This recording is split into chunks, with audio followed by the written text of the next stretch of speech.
नमस्कार दोस्तों, आप देख रहे हैं जी न्यूज पोर्टल। मैं हूं आपके साथ में चरण सिंह डागोर। आइए हम दिखाते हैं आपको जिला स्तरीय विज्ञान मेला 2022 और 23 में दिनांक 9 नवंबर 2022 से 11 नवंबर 2022 तक अभी जिन बच्चों जो मॉडल बना के लाए हैं आपको हम दिखाएंगे लाइव तस्वीरों के माध्यम से। हाँ बिल्कुल बिल्कुल।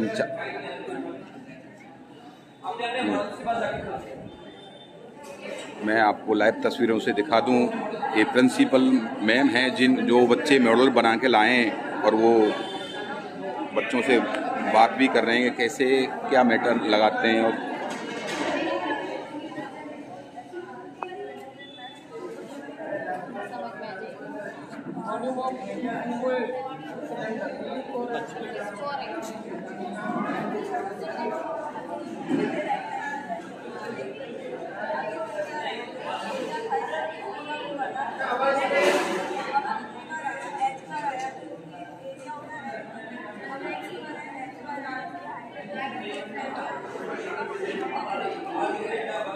जो बच्चे अपना हुनर दिखा के अपना मॉडल बना के लाए हैं वो प्रिंसिपल में उनको देख रही हैं।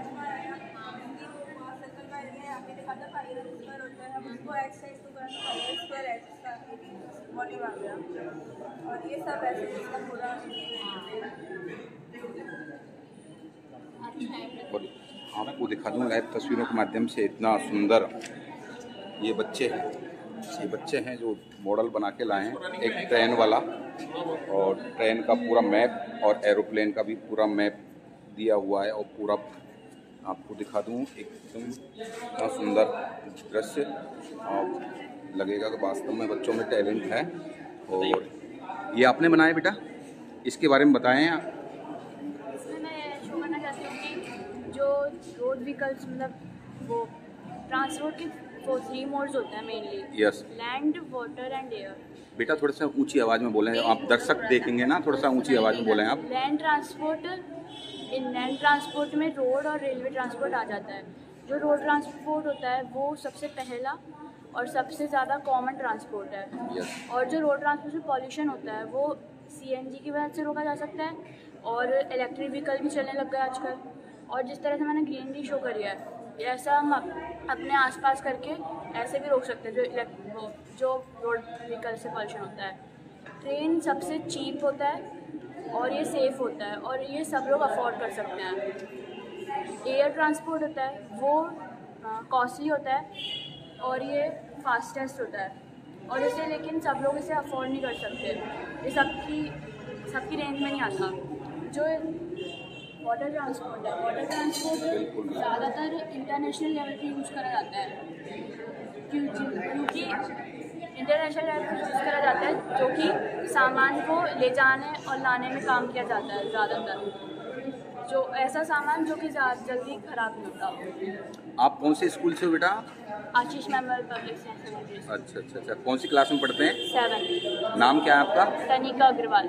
तनिका अग्रवाल जी ने ऐसा अच्छा मॉडल तैयार किया है। मैं आपको दूसरी बेटी के पास में चलूँ जो अपना हुनर दिखा के लाई हैं और अपने आप बताएं बेटा, इस पे जो आप बना के लाए मॉडल है ना, इसका उद्देश्य ये है कि जब मैथ्स को लोग प्रैक्टिकल वे में देखेंगे तो लोगों को मैथ्स अच्छे से समझ में आने लगेगी। फॉर एग्जाम्पल ये पाइथागोरस थ्योरम था, इसमें क्या था, ये दोनों का स्क्वायर बना, उसमें ये इसमें आया।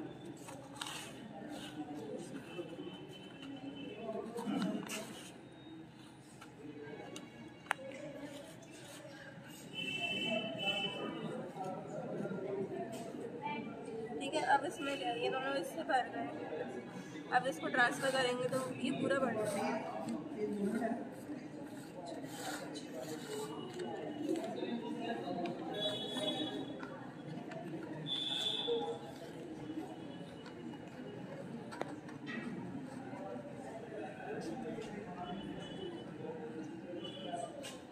और ये तो पाइथागोरस थ्योरम का प्रूफ हो गया। और ये क्या है, एरिया ऑफ रेक्टेंगल। ये आप देख सकते हैं कि रेक्टेंगल बन रहा है। अब इसमें क्या है, ये जो एरिया कवर कर रहा है वो क्या था कि ये जो एक तली थी वो कितनी बार आ रही है, एक तली का जो ये लेंथ है और जो कितनी बार आ रही है ये ब्रीथ बना रही है उसकी, तो इसलिए ये हो गया L/B। अब है वॉल्यूम ऑफ सिलेंडर तले। तो सिलेंडर में क्या क्या ये सर्कल है वो जो फ्रिक्वेंसी जितनी बार ये आ रहा है तो इसकी वॉल्यूम बना रहा है, इसलिए इसका जो जितनी बार आ रहा है ना ये एच है, इसकी हाइट है, तो इसलिए जो वॉल्यूम ऑफ सिलेंडर होती है उसका फॉर्मूला होता है सर्कल का एरिया जो होता है पाई आर स्क्वायर होता है और इनटू एच। आप कौन सी स्कूल से हो, क्या नाम है आपका? My name is Geetika single and I am from Ashish memorial public senior secondary school. और ये जो है ये क्यूबॉइड का वॉल्यूम दिखाने के लिए कि जो एरिया ऑफ रेक्टेंगल है वो एच बार आया, तो एरिया ऑफ रेक्टेंगल हो गया L into B into H करा L into B into H. फिर है ये एरिया ऑफ अ सर्कल, इसमें ये सर्कल है, अगर हम इसके पार्ट्स को एक रेक्टेंगल बनाने की कोशिश करेंगे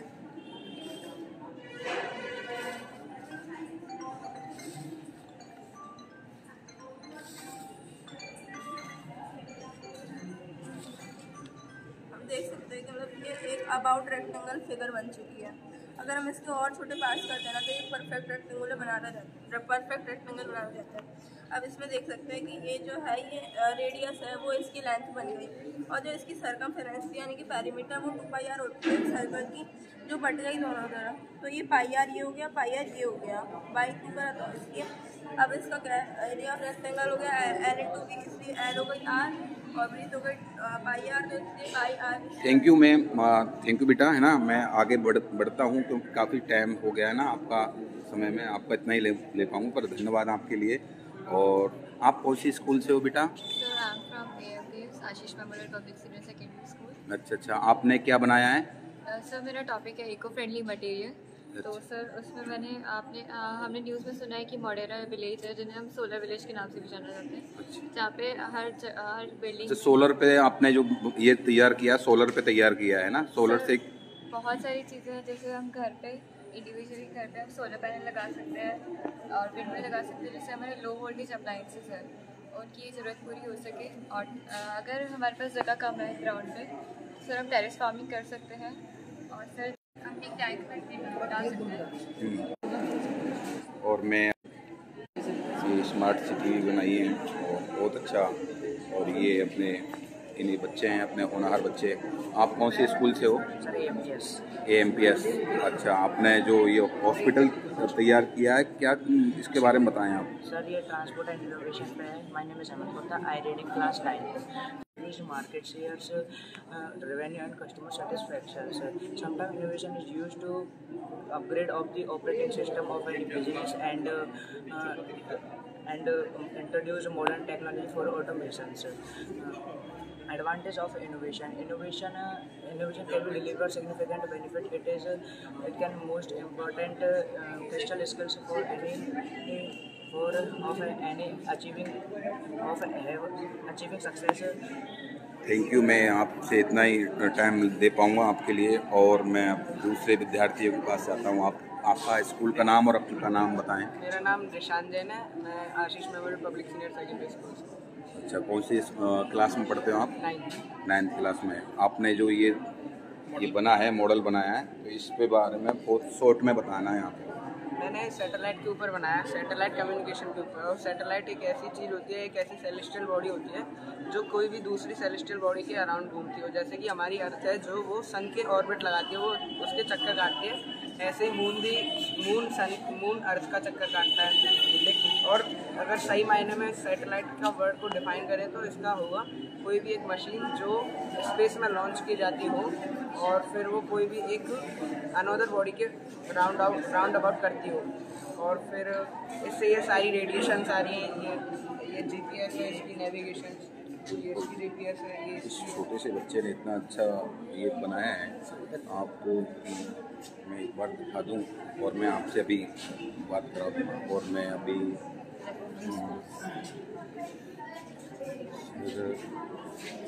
अच्छा इसे बताएं आप। मेरा नाम जतिन। क्या नाम है? जतिन कुमार। जतिन कुमार। कौन सी क्लास में पढ़ते हो? 12th क्लास में। 12th में पढ़ा है। आपने क्या बनाया है? मैंने ये पॉल्यूशन पे बनाया। पॉल्यूशन पे? अच्छा, बिल्कुल। जिस तरह हम लोग आजकल ऐसे प्रदूषण फैलाते रहे तो आज नहीं तो कल हमारा जीवन संभव नहीं है। इसी तरह हमें उद्योगों का विकास कम करना चाहिए तथा धीरे धीरे हमें और नए पौधे उगाने चाहिए तथा हमें ध्वनि ध्वनि यंत्रों का उपयोग कम करना चाहिए एवं प्रदूषण रहित वाहनों का उपयोग करना चाहिए एवं प्रदूषण के कारण आजकल बहुत सी बीमारियां फैल रही हैं, जैसे अस्थमा, सांस लेने में तकलीफ और फेफड़ों में एलर्जी आदि हो रही है। बिल्कुल। अभी अपने साथ में हैं प्रिंसिपल मैडम हैं, प्रतिभा मैडम हैं, जो इन्फेक्शन कर रही है, बच्चों का हुनर देख रही हैं ये, और बच्चों को प्रोत्साहन भी मिल रहा है और बच्चों को कुछ सीखने को भी मिल रहा है। मैं आपको पूरा दिखा दूं, ये बच्चियां भी हैं। आप सरकारी विद्यालय में पढ़ते हो, क्या नाम है आपके बेटा? क्या? ज्योति मावर है ना, ज्योति मावर हैं। और कौन सी क्लास में पढ़ते हैं आप? 10th क्लास में। आपका नाम? नीतू सैनी। तो आपने क्या बनाया है, बता सकते हैं आप? क्या बेटा? दिन और रात, मतलब जिस प्रकार सूरज, जिधर से सूरज होता है उधर की तरफ रात दिन होता है, और जिस तरफ सूरज नहीं होता उस तरफ रात होती है। हम जैसे टाइम देखते हैं तो हम को इस तरफ घुमाते हैं तो बच्चे ने अपना बनाया है और ये चल भी रहा है टैलेंट से। Thank you. और भी हम दिखाएंगे लाइव तस्वीरों में अपने दर्शकों के लिए। हाँ, मैंने सोलर कुकर बनाया, जैसा कि आप जानते हो हमारे पास इतना ही जीवाश्म ईंधन है कि भविष्य में कभी ना कभी तो वो ख़त्म होगा ही। तो हम सूर्य इतनी ऊर्जा प्रदान कर रहा है, हम उसे किसी उपयोग में ले सकते हैं, जैसे सौर पैनल, सौर कुकर द्वारा। ये सौर कुकर द्वारा हम खाने को गर्म कर सकते हैं और इससे प्रदूषण भी नहीं फैलता और खाना इसमें पक जाता है। अगर सनराइज इसके ऊपर पड़ती है तो हाँ, गर्म हो जाता है अंदर। न्यू टेक्निक होगी सोलर सिस्टम। और भी मैं आपको लाइव तस्वीरों के माध्यम से मैं दिखा रहा हूँ। और ये बच्चियाँ हैं, जितनी होनहार बच्चियाँ हैं, अपने देश पर आगे नाम रोशन करेंगी। आपका नाम बताएं बेटा, आप पहले नाम। अच्छा, आप कौन सी क्लास में पढ़ते हैं? स्कूल का नाम बताएं। AMPS। अच्छा, तो ये जो आपने तैयार किया है इसके बारे में बताएं थोड़ा सा। सर ये मैथ्स स्क्वायर है और ये हेड्स की हेल्प से चलेगा। अच्छा अच्छा, तो इसको चला के बताओगे? Yes sir. हाँ बताओ बेटा।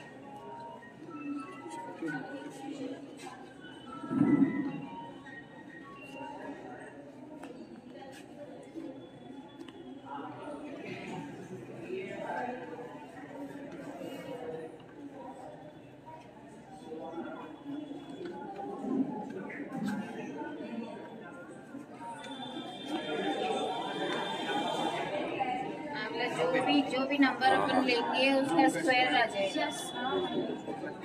Thank you. और आप बताएं, जो आप बना के तैयार करके लेके आए, तो इस पे आप चर्चा करेंगे। आपका नाम बताएं पहले तो। माय नेम इज पूर्वी जिंदल। कौन सी क्लास में पढ़ते हैं? I read in class 8A। अच्छा। इसमें जो तैयार करके लाए इस पे बताएंगे आप? Yes sir. हाँ बताएं आप।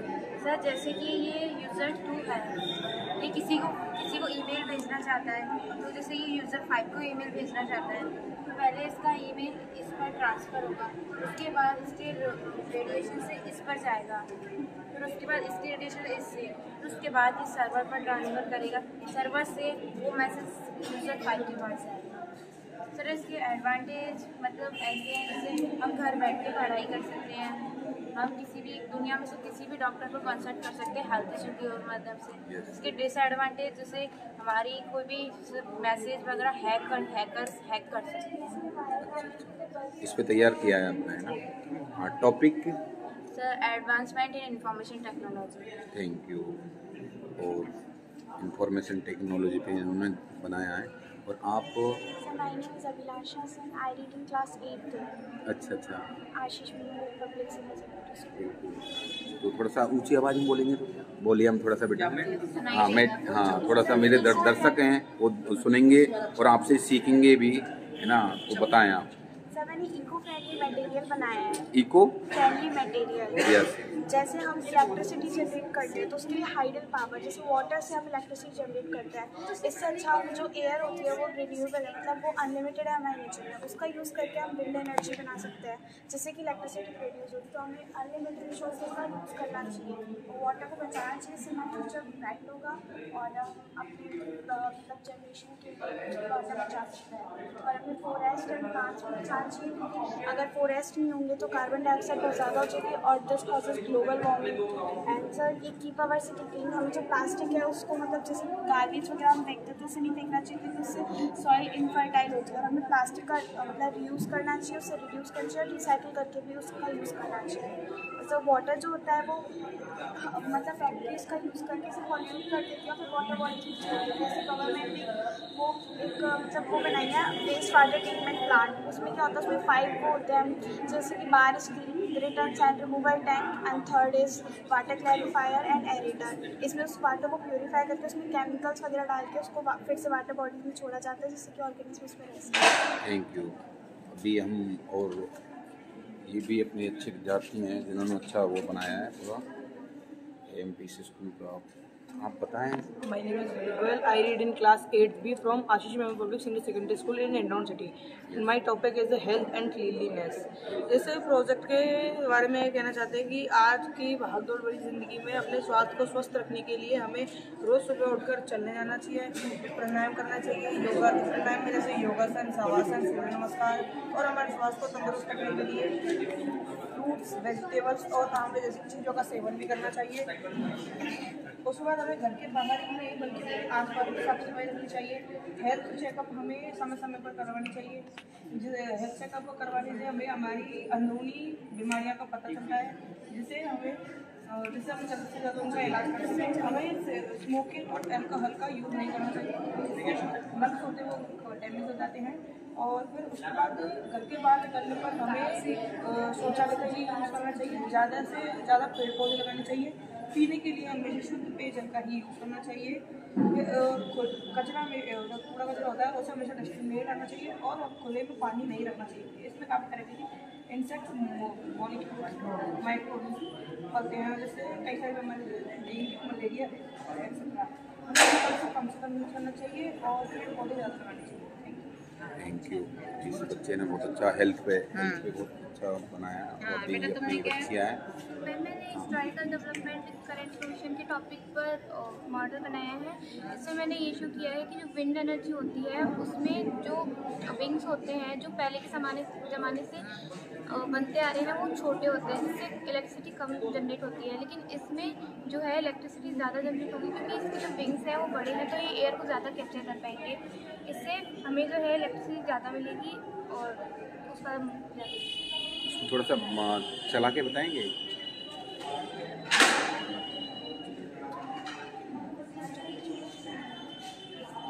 ड्रिप इरिगेशन और ये अपनी बेटा आपका एक्सप्लेन करिए। सर जैसे ड्रिप इरिगेशन का जैसे सर रेन वाटर होता है, उसको हम रेन वाटर को हार्वेस्ट करके कई मल्टीपर्पज़ में यूज़ ले सकते हैं। सर उसी का एक पर्पज़ है ड्रिप इरिगेशन।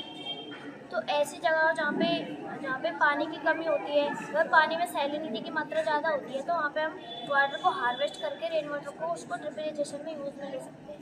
Thank you. मैं दिखा दूँ आपको, बच्चे ने जो पूरा दिया सर है। ये फुली वर्क हाँ, पूरा जैसे दिखाया, जैसे बोला है उन्होंने वैसे दिखाया भी। इधर एक्सप्लेन करिए। Good afternoon, myself Divyanshi. Our topic is historical development with current innovation. In this, we try to explain some changes between past era and present era. In this, we made 4 parts. First part is house. So, पहले जब stone age में हम मिट्टी के house use करते थे जो eco friendly होते थे, जो सर्दियों में गर्म और गर्मियों में सर्दी होती है, जो पर अब जैसे डेवलपमेंट की लोगों को जरूरत पड़ती है, जैसे कम जगह में बिल्डिंग्स जो कम जगह में भी ज़्यादा हाउस प्रोवाइड करवा सकते हैं, ज़्यादा फैसिलिटीज प्रोवाइड करवा सकते हैं। तो जैसे जैसे डेवलपमेंट हुआ, सब लोगों की नीड्स पर बढ़ी वैसे वैसे हाउसेज भी बढ़े। दैन सेकेंड पार्ट में discuss about harvesting. In harvesting पैसे हम पहले देख सकते थे, पहले लोग फसल को काटते थे पूरी तरह से पकने के बाद, तो लोग सिकल्स का यूज़ करते थे जिसको हम दातरी बोलते हैं। लोग सिकल्स का यूज़ करते थे जिसमें मैनुअल हार्ड वर्क ज़्यादा लगता था, ज़्यादा लेबर लगती थी। पर जैसे जैसे डेवलपमेंट होता गया, we use harvester machines. Harvester machines में ना ज़्यादा हमें मैनुअल हार्ड वर्क करना पड़ता है, ना ज़्यादा लेबर की ज़रूरत पड़ती है, इजीली हम फसल को काट सकते हैं। Now third part is irrigation.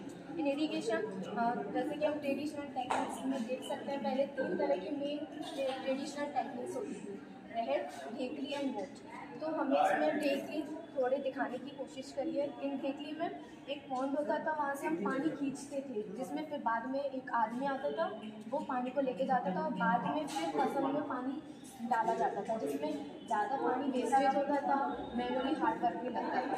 पर जैसे जैसे इसमें भी डेवलपमेंट हुआ, आजकल ड्रिप इरीगेशन, स्प्रिंकलर इरीगेशन आ रहा है, तो इसमें हमने ड्रिप इरीगेशन बनाया है, जिसमें सीधे पानी फसल में ही जाता है, ना वेस्टेज ऑफ वाटर होता है, ना मैनुअली हार्ड वर्क लगता है। ना फोर्थ पार्ट इज ट्रांसपोर्टेशन। पहले लोगों को अगर थोड़ी दूर भी जाना होता तो उन्हें ज़्यादा टाइम लगता था जाने के लिए, तो इसलिए फिर लोगों को नीड्स बढ़ी, लोगों को इस कंक्रीट बजरी का पता लगा, कंक्रीट वगैरह का पता लगा, तो वो बाद में उन्होंने सबसे पहले बाइसिकल्स, फिर मोटरसाइकिल्स, फिर कार्स, एरोप्लेन्स, ट्रेन्स, इनका जैसे जैसे डेवलपमेंट होता चला गया, फिर हमें बुलक कार्स और कार्स बनाए। इनके बीच का मेन डिफरेंस है, बुलक कार्स अगर थोड़ी दूर भी जाना होता है तो वो ज़्यादा टाइम लेते हैं, पर जैसे कार अगर हमें ज़्यादा दूर भी जाना होता है तो वो बहुत कम समय में हमें पहुँचा सकती है। भी इनका भी देखेंगे बिना हॉस्पिटल पे क्या क्या बनाया आपने, ये बता सकते हैं आप? हॉस्पिटल्स में लाइक ना, हाँ, उसमें डॉक्टर्स होते हैं, तो ये हमारा ट्रीटमेंट करते हैं और जितना ज़्यादा से अच्छा हो सके हमें ट्रीटमेंट प्रोवाइड करवाते हैं। हमारी जो गवर्नमेंट है उन्होंने भी हमें बताया, जैसे हमें सैनिटाइजर्स का यूज़ करना चाहिए। अभी जो पैंडेमिक हुआ था इसमें हमें बताया गया था कि लाइक हमें सैनिटाइजर्स का यूज़ करना चाहिए, साथ हमें मास्क भी वियर करना चाहिए, और लाइक ना एम्बुलेंस होती है, हमारी बहुत हेल्प करती है।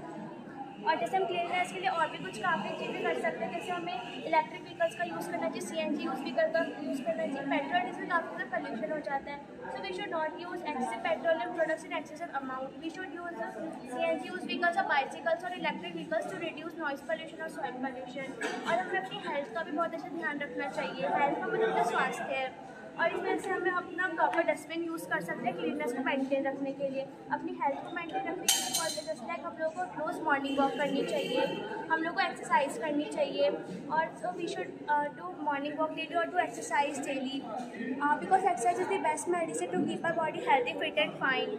साथ में हमें अफॉरेस्टेशन करना चाहिए, जितना ज़्यादा हो सके हमें उतना अफॉरेस्टेशन करना चाहिए, क्योंकि इससे हमें एक एलिमेंट मिलता है जो किसी भी इंडिविजुअल की लाइफ को सर्वाइव करने के लिए बहुत इंपॉर्टेंट रोल प्ले करता है, दैट इज कॉल्ड ऑक्सीजन। इसका बहुत अच्छा एग्जाम्पल भी ले सकते हैं, जैसे एक अपने गाँव है, वहाँ के जो प्लेजर्स थे उन्होंने डिसाइड किया कि जब भी वहाँ पे किसी गर्ल चाइल्ड का बर्थ होगा तो हम लोग 111 डेज का फॉरेस्टेशन करेंगे।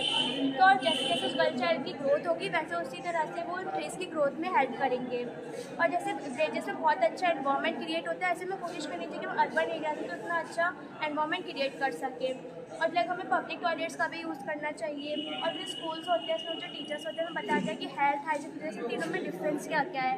जिससे जो हेल्थ होती है वो केवल हमारे शरीर से सिर्फ रोगों का मुक्त होना ही नहीं होता है, बल्कि सामाजिक, शारीरिक और मानसिक तीनों ही तरीके से उसका स्वस्थ होना होता है। क्लीननेस जो होती है वो होती है हमारे आसपास की स्वच्छता, और हाइजीन जो होती है वो होती है हमारी खुद की पर्सनल स्वच्छता। जैसे हमें रोज़ ब्रश करना चाहिए और रोज़ बाथ लेना चाहिए, फिर इसको कट रखना चाहिए, और साथ में जो स्वीपर्स होते हैं वो भी हमारे लाइफ में बहुत अच्छा रोल प्ले करते हैं। और साथ में से अपनी लाइफ को प्रोटेक्ट करने के लिए ट्रैफिक सिग्नल्स का भी फॉलो करना चाहिए, so we should follow traffic rules of life.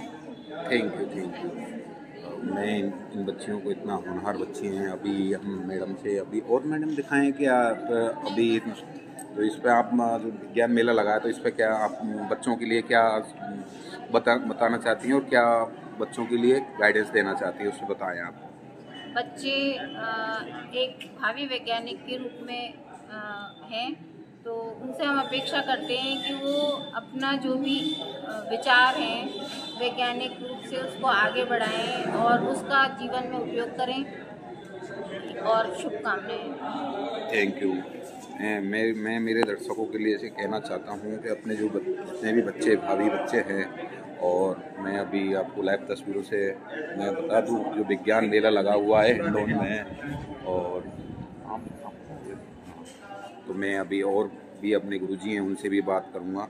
Sir बताएं, आप बच्चों को क्या शिक्षा देना चाहते हैं इस विज्ञान मेले में, बताएं आप। RSCRT उदयपुर और हमारे NCERT के तत्वाधान में जिला शिक्षा विभाग की ओर से जिला विज्ञान मेले का आयोजन राजकीय उच्च माध्यमिक विद्यालय हिंडौन सिटी में किया जा रहा है। जिला स्तर के इस कार्यक्रम में निजी और राजकीय विद्यालयों से लगभग 88 विद्यार्थियों ने ऑनलाइन गूगल फॉर्म के माध्यम से पंजीकरण करवाया, और पंजीकरण के बाद अपनी वैज्ञानिक प्रतिभा को दिखाने के लिए वो अपने मॉडल्स के साथ में क्विज और सेमिनार जैसे कॉम्पिटिशन्स में जिला स्तर की इस प्रतियोगिता में आज यहाँ पधारे हैं।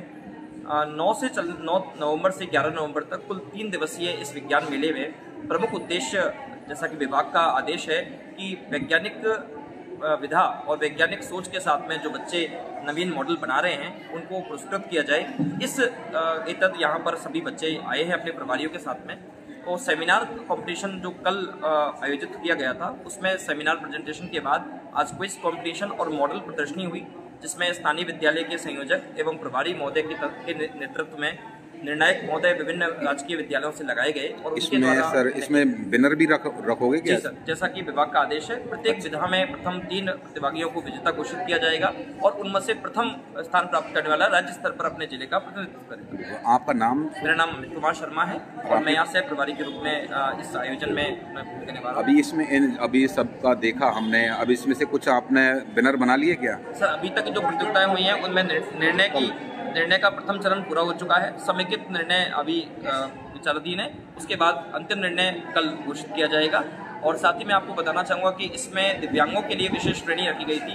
दिव्यांग लोगों के लिए मॉडल विभिन्न प्रकार की नवाचार बच्चों ने बनाए हैं और निश्चित रूप से हमारे यहाँ से बाल वैज्ञानिक तैयार होकर के देश का भविष्य तय करेंगे। Thank you. मैं आपको लाइव तस्वीरों के माध्यम से दिखा दूँ कि अपने बच्चों ने जो अपने सरकारी और प्राइवेट विद्यालयों में जो बच्चों ने भाग लिया है और इन्होंने अपना हुनर दिखाया है साइंटिस्ट बनने का। और मैं अब सभी मेरे दर्शक प्रेमियों से कहना चाहूँगा कि इस वीडियो को ज़्यादा से ज़्यादा शेयर करें और लाइक करें। धन्यवाद।